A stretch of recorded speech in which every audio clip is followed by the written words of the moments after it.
Hi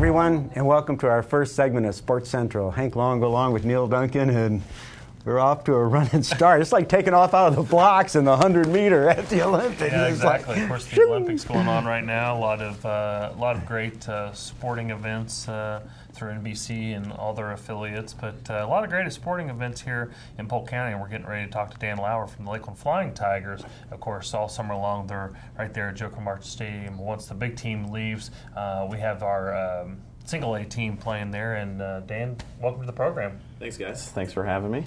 And great to have you here. And of course, our first segment is brought to us by Hall Communications, so we want to thank those folks.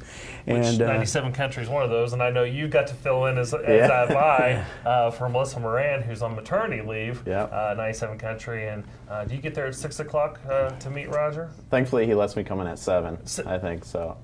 Maybe I shouldn't have told you that. Yeah, no, because he makes me come in at 6. Well, so, we needed you to prepare. Yeah, well, it's a good marketing tool to have a great station like that. But you guys have done a lot more with 97 Country and the Hall Communications this year, and really more to promote the Lakeland Flying Tigers in general. What kind of programming do you have going on there? Absolutely. I mean, they're, like you mentioned, they're definitely a great resource for us and all the stations there at Hall Communications. So we get on there and they kind of help us. They come out to the stadium. They'll do live remotes there. Right. They're really big with our Armed Forces Day that we do. So they come out and they help promote us. We actually did an event this year called Pack the Park with Kids Pack.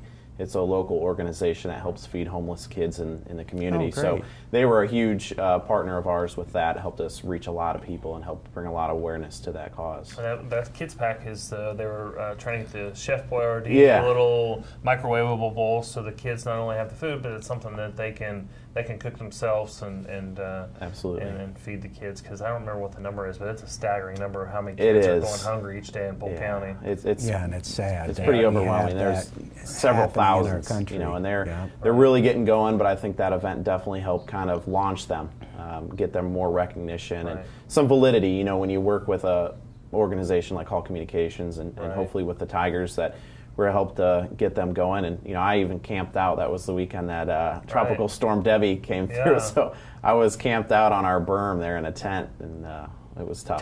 But, how was that experience?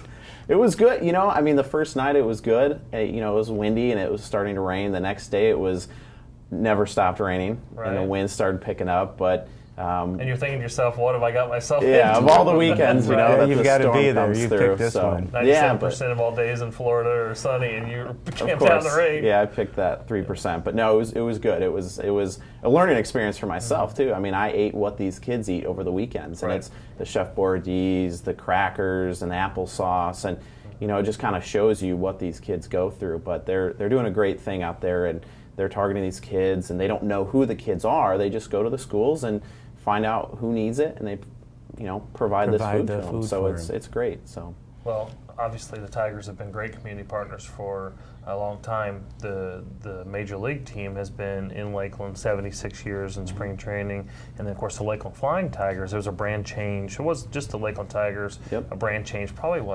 6-7 years ago, maybe 4 or 5 years ago. Yeah. So, but the Lakeland Flying Tigers with some big history there at Tiger Town. Tell us a little bit of what some of the programming you guys, because it is very affordable family fun that you guys have there with the Lakeland Flying Tigers. Tell us a little bit about that. Absolutely. We try to target everybody and anybody in the area. So our mission has always been to try to get every person in Polk County to come to one game.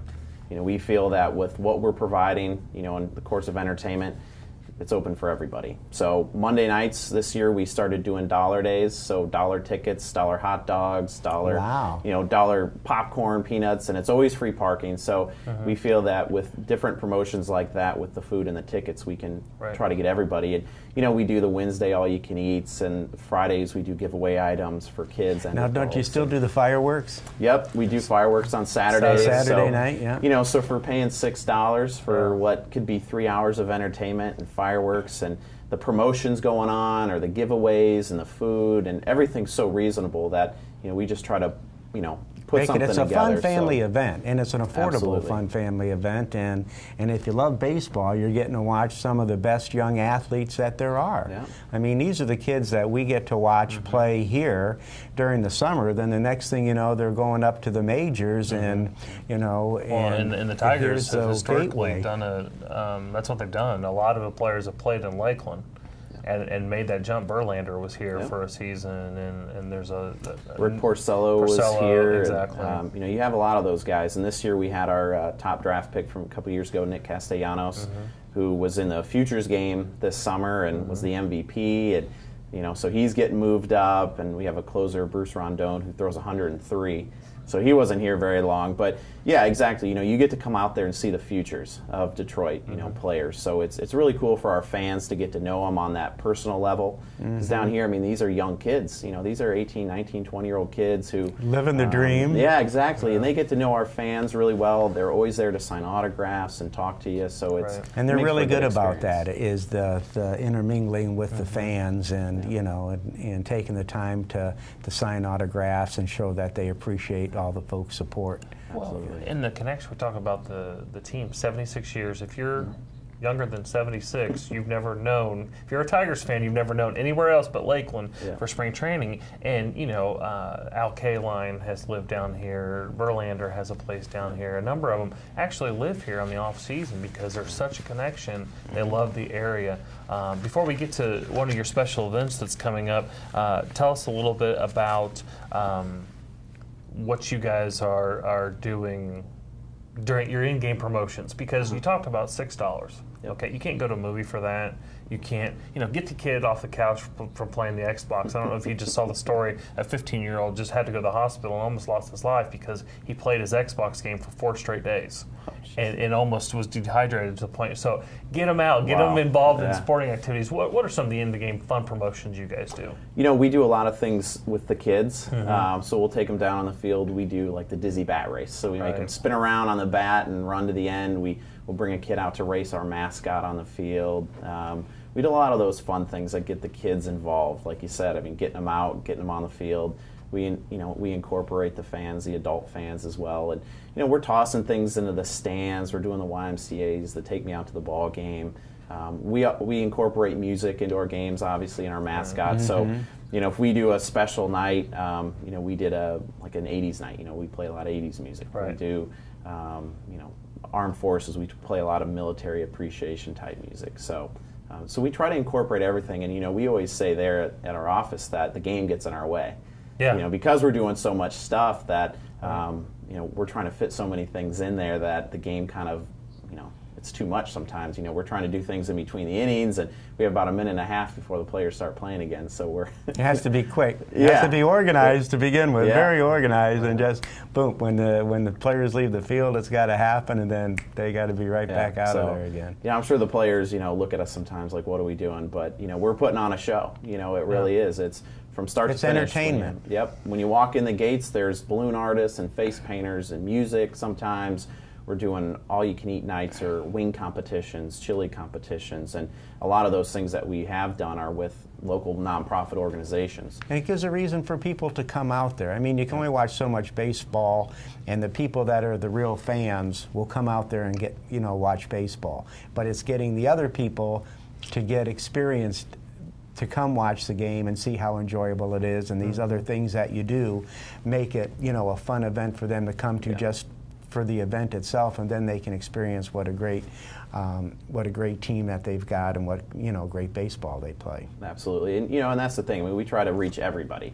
So, we have upcoming our big art night. So now we're trying to tap into people that maybe aren't baseball fans or sports fans, but hey, we're doing something to benefit, your cause and what you do, what you take serious. So, working with the Boy Scout groups, the Girl Scout groups, targeting local schools, doing our education days. So we're bringing the youth out every year through our local foundation. We're bringing out third graders every year for free. To 2 games, they get to experience all this that they get to come out to the ball game. So we're definitely trying our best to get out there and reach everybody we can. So August 18th is going to be the special event that you just alluded to. We can of course see the jersey hanging over your shoulder there. First of all, tell us who designed the jersey. I'm assuming the team's going to be wearing the jersey during the event. Yes, tell us about August 18th, what that's going to be. Okay, so August 18th, this jersey over my left shoulder here was designed by Michelle Phillips. She's a local artist in the area. And we had several people that entered their drawings. It was drawings, some was photography. There's a lot of different ways, to make art. And so what we did was we went out, hand-selected a handful of them. We brought them to a couple of our games over the course of a week. We let our fans vote on which art they liked the best. So there was several for them to choose from. This one's the dragonfly. So this is what they chose, and we sent it into our group that designs our jerseys, and this is what they came out with. So we think it's pretty cool. It's a first time for them designing something like that. It's the first time for us to do anything like this. But what we're going to be doing is we partner with the Polk Arts Alliance. So we're going to be doing a whole night geared towards the arts. So the museums, artists, photography, theater, music, anything and everything that encompasses arts. That's great. Yeah, of course. We know the connection there. Of course, Polk County is so rich and diverse in arts and culture, and of course on the sports side, of course, us being sports and tourism and sports, the great connection there. So we applaud your efforts here. And but again, it's about getting a different group into the ballpark. More exposure to what's going on there, and it also gives people that are coming to the game exposure to the arts. So it's a win-win for everybody. Absolutely. And again, it'll be another full-fledged effort when you come into the games. We're going to have the Florida Brass there playing music on the concourse throughout the game. They're going to be doing our national anthem. We'll have art exhibitors there in the concourse who will have some local artists stuff on display there. So you'll get to kind of see what Polk County has to offer in terms of arts and everything. Like I said, whether it's theater or just local exhibits that you may not even know, so that we can, showcase some of these great artists that are here in our backyard that are doing some great causes. So, but the game's at 6 o'clock on that Saturday. The gates open at 5 o'clock.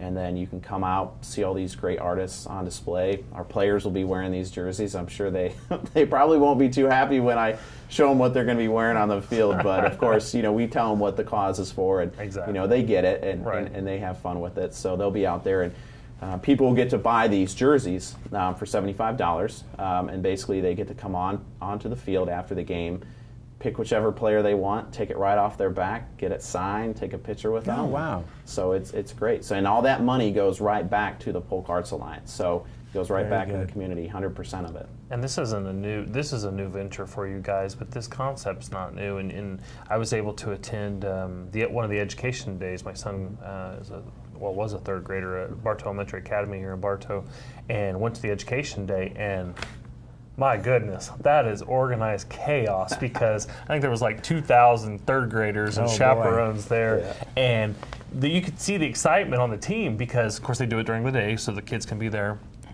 during their school time, and these kids are going nuts. Let's go Tiger! I mean, just having a ball. You can see the team kind of get pumped up, and my son actually was selected to be one of the ones that got to introduce the players as they came up to bat. Oh, wow. So tell a little bit about the education days and how someone watching the program maybe can get their school involved in that, because it's a great program. Absolutely. So like you mentioned, during the year we have 2 education days that what we do is through our Detroit Tigers Foundation of Florida, we bring out all the third graders in the area. They don't have to pay for their ticket. We cover their ticket, and then we feed them. So we give them a hot dog, usually it's water, but we feed them, and then we incorporate them in everything that we do. So like you mentioned, we get them up there to announce the players when they come to bat. They're on the field doing the promotions. They're racing the mascot. So we involve them. what we also do from an educational piece is all the teachers get information so that they can educate them, and they can incorporate, how far is it from home plate to first base, the average speed, how to keep score, a lot of those fundamentals that they can incorporate in a lesson. And then we give them a packet with all sorts of information on how to keep score and all the positions. And so it's, there's a big educational piece behind it. And like you said, I mean, it's loud and it can be chaotic, Yeah, but it's fun. We do them at 10 o'clock in the morning, so it's early and it's not as hot, and these kids are having a fun time, but they get to learn a lot. And for a lot of them, as we've seen over the years, some of them it's their first time to a ballpark. Right. It's their first time experiencing baseball. So and that's a neat experience all in itself. Yeah. That's the kind of thing that they'll remember for a lifetime. Every time they think of baseball, they'll kind of remember. I can remember the first time I went to a game, at Joker Marchant Stadium and saw the Flying Tigers. Of course, I remember I got there and I was talking to Florida Director of Operations, Ron Myers, and I've never seen Ron as nervous before. And I said, man, this place is packed. What are you so nervous? He said, that's what I'm nervous about. I got 2003 or third graders not paying attention to foul balls. Yeah. And he was like, oh, I didn't think of it that way. Yeah. But neat experience. And how much season's left? How many? We've got 13 more games left. Okay. So we start back up next Tuesday with a game against the Daytona Cubs, and we wrap up September 2nd with our last game. So we're, I think, 3 games out now of first place in our division. So we're also on that side of it, baseball side, we're also fighting for the postseason. But that's... Now, real quick, you got the Corvette Club coming as well. We can kind of spend a couple of quick minutes here talking about that. Absolutely. So, with addition to the arts night that's going on, we're also we partner with the Lakeland Corvette Club, who's a local car club. They just are in it to have fun. It's a passion with them and their cars. So we partner with them to put on a car show. We've tried in the past, and I think this one we've really grabbed a hold of it, and it's going to be a lot of fun. So starting at 10 o'clock on the 18th, those that have registered can come out, start lining their cars up. We're actually going to be doing it right in the soccer fields that are located right next to Joker Marchant Stadium there. So they'll bring in their cars, line them up. Is that out of the foul ball zone? Yeah, Is that what the reason? Yeah, exactly. We would have done it down the side of the stadium, but I warned them. I said, you know what? Yeah, it's like watching that commercial during the Olympics where they're all teeing off, from this big golf pavilion, and the cars getting hammered with golf balls. Yeah. So in the soccer field. Yep. So they'll be out there. Starts at noon. Really is when we kind of get things going. But we're going to have concessions out there, so there'll be food and drinks. We've got DJ Mini C is going to be out there. Doing some music, so a lot of the music from 50s and 60s will be going on, but it's just going to be a fun atmosphere. It gives people, again, something to do, get out of the house, you come, you don't even have to pay to come. If you want to enter your car, it's $15. Right. You get a ticket to the game, you're going to get a t-shirt, we're giving away 30 trophies, so it's going to be a lot of fun. You come out, just doesn't matter what your car is, it doesn't have to be a Chevy, it can be a Ford, it can be anything you want, but come out, showcase your car, and just have some fun. But you get to, after that winds down about 4 or 5 o'clock, then you slide 100 feet over and you're at a baseball game. At a baseball game. So it'll be a lot of fun. Thank you so much for coming in. We got to go to break here, but wanted to. What's the website? How can people get more information about the Lakeland Flying Tigers and maybe look at that schedule that's remaining? Absolutely, it's LakelandFlyingTigers.com. You can go on there, visit our promotional calendar, and see what remaining games we have upcoming. You can follow us on Facebook or Twitter and see all the fun, great events we have upcoming. Of course, you can always check out that through CentralFloridaSports.com. We have a direct link to the Lakeland Flying Tigers. Dan, thanks so much for coming, and good luck on your special promotion. Thanks, guys. Yeah, we have to get out there, Dan. Thanks.